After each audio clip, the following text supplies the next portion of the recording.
What is up? We are back in black in the building. Man, shout out to everybody out there at the Core Plantation, man. Man, hold on. God damn, man. Shit moving and shit. God damn. Man, but shout out to everybody out there at the Core Plantation, making it do what it do. You already know who it is. You know who it ain't. If you're not doing what you need to do, I don't know what to say. Shout out to everybody out there trying to keep that Support a Black Business Challenge going. Because, you know what I'm saying, I think it's very imperative that we do that. We got a lot of shit to discuss and a lot of shit that we're going to talk about today.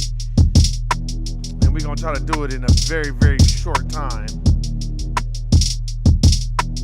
And shout out to everybody that is, you know, handling business and going to the Core Plantation and doing the necessary things that you need to do to survive. That is a great thing. It's never a bad thing. But we're going to get into it, man. We're going to have a real quick discussion. Shout out to my brother David from No Compromise.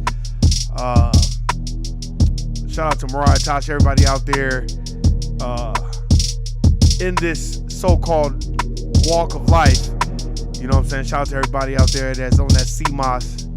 Man, it's been doing wonders because I've been taking it my goddamn self. I've been taking it. But, man, shout out to everybody out there, man. If you're at the Core Plantation and you ain't being messy and you ain't on no Steve from Django, tell about the gun line, Haywood Shepherd, motherfucking Sambo, Mammy motherfucker, then, man, I fuck with you. The people that are not cut from that cloth, man, maybe you might need a Sambo kit where we give you Dr. Claude Anderson's Black Leather White Wolves, we give you Dr. Francis Cress Welsing's The ISIS Papers, and then maybe we give you Dr. Joy DeGrew's post-traumatic slave syndrome or Harriet Washington's medical apartheid. But like I said, man, we gonna get into it, man. So let's do it right now. Hey.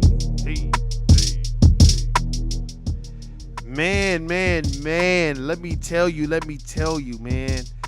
I was reading this article and I said, now this is real justice right here. This is real justice. I was reading this article about the brother that had to handle that situation with Jeffrey Dahmer. And the reason why I handled it, because he basically said the motherfuckers walking around taunting and thinking that shit is funny. The shit ain't funny. You know what I mean? And what I want everybody to know, let's dive deeper. You notice they're starting to bring back a lot of 80s and 90s scenarios that were real life. A lot of crimes from the 80s and the 90s, and they're bringing it back. And it's a bad thing. It's a good thing. It's a bad thing because you're rehashing old wounds, you know, from our black folk that, you know, we want to move past. But what you're doing is you're shedding a different light on those crimes that were committed. Like the police officers that didn't want to stop Jeffrey Dahmer, you know, when they was like, hey, man, there's something going on over there. They didn't want to send nobody. Then he had one kid drunk or doped up and all this other stuff. Then I was even watching the brother that got away from Jeffrey Dahmer. You know what I'm saying? Because he had a knife to him and he was doing all this crazy shit, eating people. And it's like, man, come on, man. We need to understand things that have happened to us has happened to us because we are special people, as Dr. Claude Anderson speaks about. And when you look at all the things that's going on in the world right now, you look at how they're putting shit in the air, you know, RIP to Coolio, then you got a lot of black folk, you know, whether they're celebrities, not just dropping dead. And well, heart attack, this. Man, you don't know what they put in the air. You don't know what they put in the food. Let me tell you something. You know, God has a timing. You know, the ancestors have a timing on when they want us to join them. But let me tell you something. If you can't, go get you some herbs, get you some sea moss, man, and stay focused in your lane. And I really believe in my heart, the dominant society and racism, white supremacy has designed such a wickedly brilliant system that is so much stress to the average black person that we just dropping dead. That's what I think. I really believe. You're like, why you believe that, Warren? Man, because it's this, man, when you work this grind, as long as you work it, it's very stressful. You know what I mean? It is. It's stressful. And everybody act like it's not stressful, but it is. It's super stressful and super inconvenient because you can't even enjoy your life. And then the little parts that you try to enjoy, it only lasts for a minute time in your life period because you got to go back to that work. That's why my motherfucker, you know, when a motherfucker's like, oh man, you doing good. You almost at 20 years. No, nigga, retirement is 63, not 43. You know what I'm saying? That's retirement. So it's like, we have to understand that. And that's an extra stressor. And the reason why I'm speaking about that is because I don't think we really focus on that nowadays. I think what we focus more on, what we're trying to aspire to get, but we don't focus on just being stress-free. You can't never just be stress-free, but you can learn how to deal with your stress and manage your stressors. And I think that it's very difficult because what else are you supposed to do? You tell me. You know what I mean? That's why I was reading this thing, about that brother here. What's his name? Christopher Scarborough. He's the one who killed Jeffrey Dahmer in prison. And and he said he did it because Dahmer taunted inmates with food. Let's read this. Let's read this. Let me see. Is this the article? Because they be lying. Let me see. I'll read a little bit of this. After 21 years, we have stopped caring exactly why Jeffrey Dahmer was killed in prison by fellow inmate Christopher Scarborough. Milwaukee's infamous serial killer is long dead and gone, and Scarborough needs to live 1,000 more years to even come close to his parole date. For killing a motherfucker that was eating people. Done and done.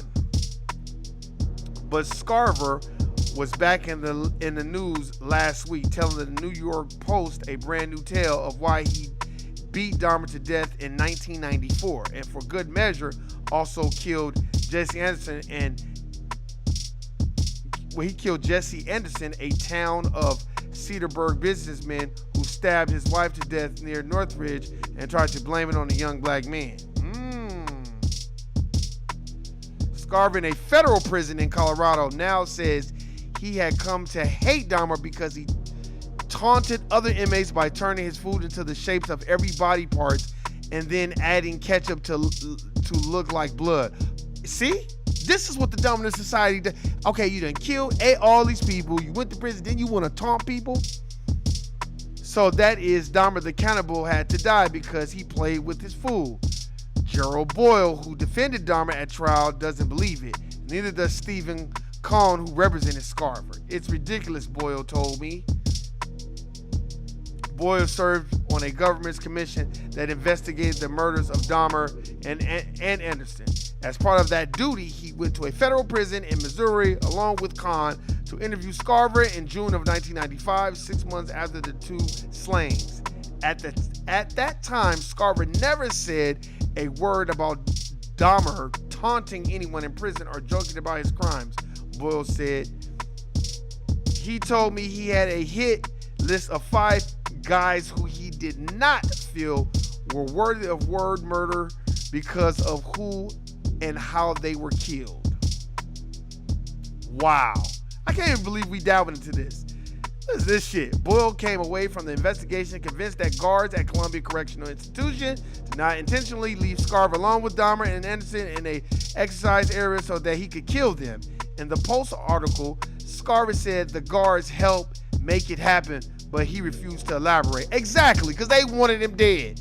Stop acting. Well, I don't know why everybody acting like that's not what go on in prison. Stop.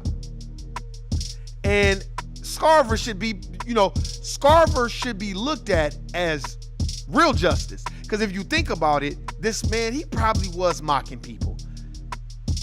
He didn't have no remorse in court when everybody was going off on him and all that. That man didn't give a damn.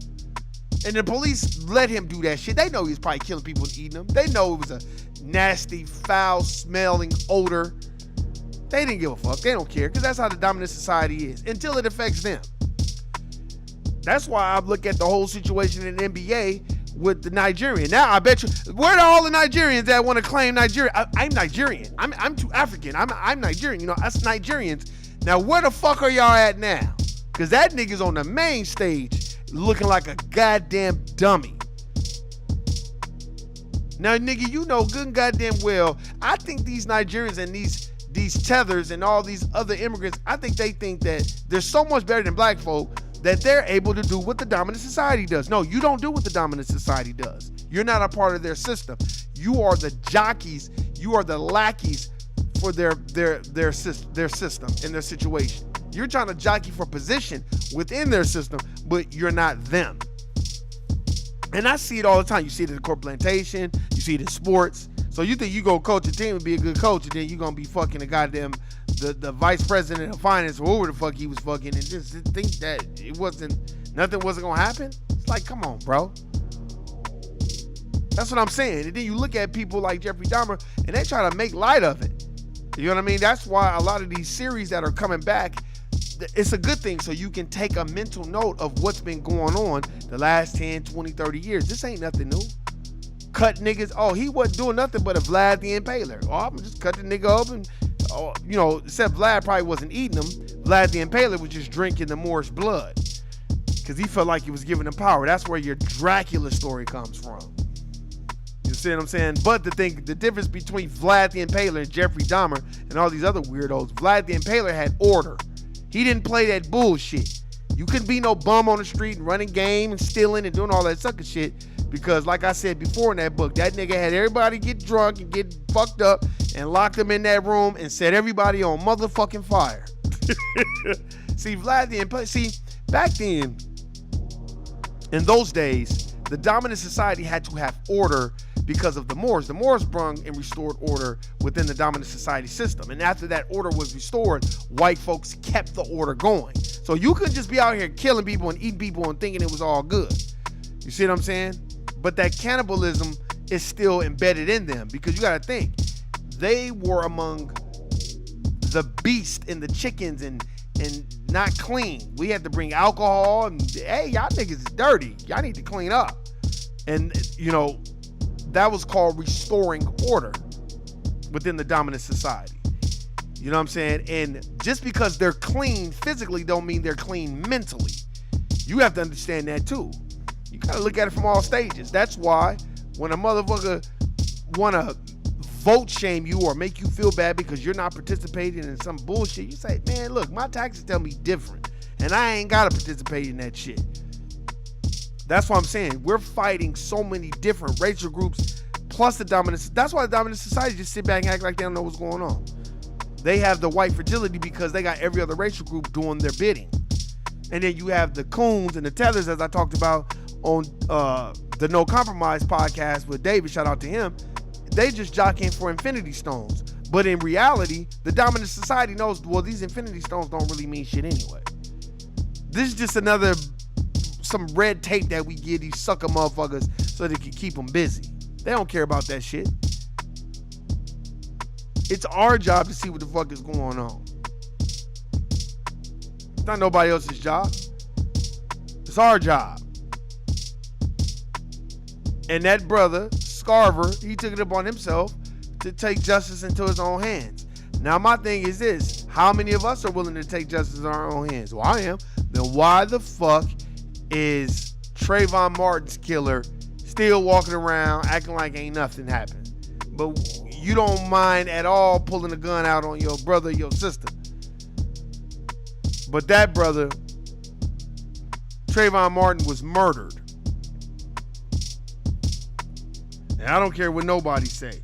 People could act like it's not, and the law says a lot of shit.